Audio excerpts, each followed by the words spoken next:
Halos gabi-gabi na ang ikinakasang Oplan Galugad o panghuhuli sa mga lumalabag sa curfew at mga umiinom at nagsusugal sa kalye. Ang tanong, tumatalab nga ba ito sa mga pasaway na residente? Ang mainit na balita hatid ni Bam Alegre. Ilang araw matapos may lasing na naghamon ng barilan kay President-elect Rodrigo Duterte dahil sa Oplan Galugad sa Barangay Gulod sa Novaliches, Quezon City, mas kaunti na lang ang nadampot ng mga otoridad sa kanilang pagronda sa mga lansangan ng kanilang barangay. 5 menor de edad na lang at isang barkada na natsyempuhang nagiinuman sa kalsada. Pagka nakapangatlo sila, uli na sila, tutuluyan sila. Kaya dapat madala sila. Natuto na po kami na huwag na uminom ngayon sa kalsada. Tumigil ka na. Sige po. Kukunin namin yan, kukulong ko yan. May sinaway din silang senior citizen na lasing na nga at nagwawala raw, nakahubad pa. Pero pinagsabihan siya muna. Maya-maya pa umeksena daw muli ang matanda kaya agad siyang binalikan ng mga otoridad at binalaan na ipapakulong. Dito pa lang, nahimasmasan ang matanda.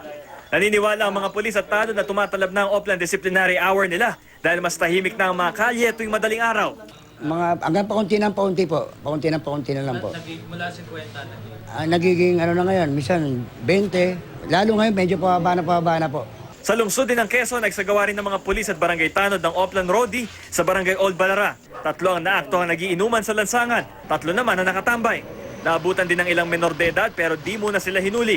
Nililitratuhan lang sila at pinagsasabihan. Sa susunod na lumabag sa curfew, tutuluyan na silang damputin.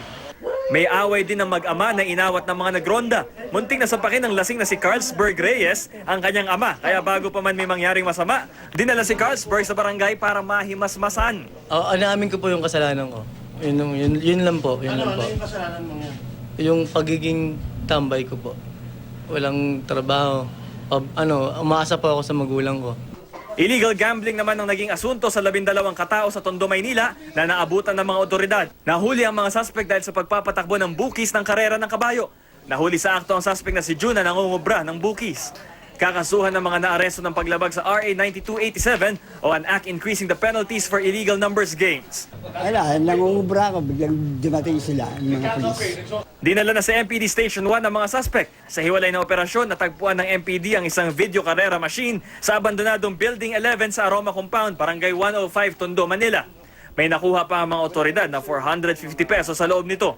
Ito ay kautusan na rin ng ating buting Mayor Joseph R. Estrada na paigtingin lalo natin ang ating laban sa illegal na pasugalan. Bam Alegre, GMA News.